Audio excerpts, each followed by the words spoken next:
अभी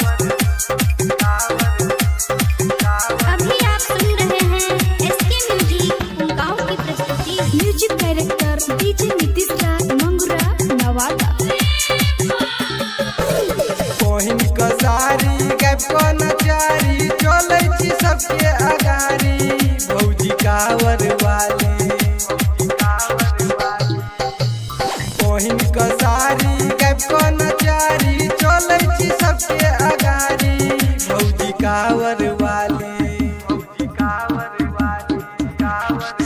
डीजे पर कमर हिला कर चले भौजी कावर वाली।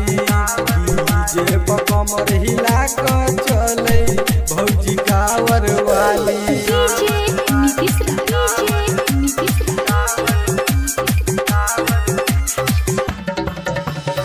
मंगुरा नवादा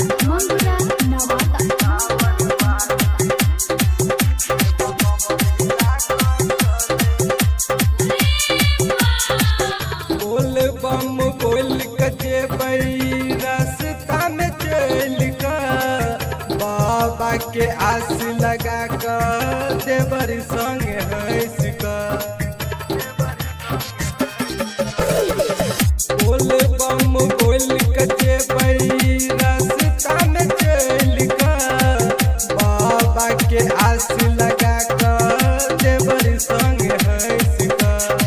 साधु में चलै देवघर नगरिया जल चढ़ेबै बाबा के मंदिरिया।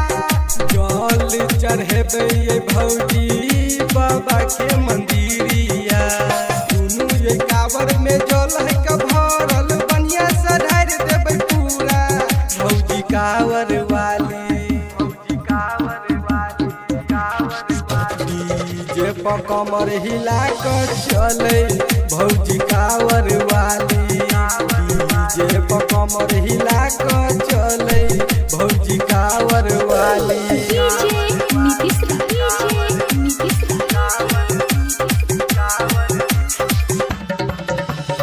मंगुरा नवादा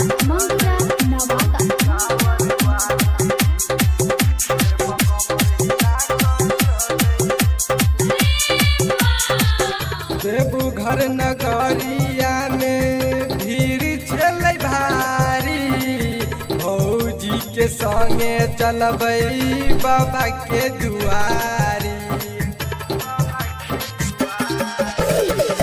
देवघर नगरिया में भीड़ चलै भारी भौजी के संगे चलबै बाबा के दुआरी।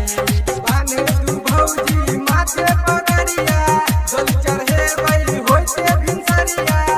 जल चढ़ेतै बबुआ होइते भिनसरिया।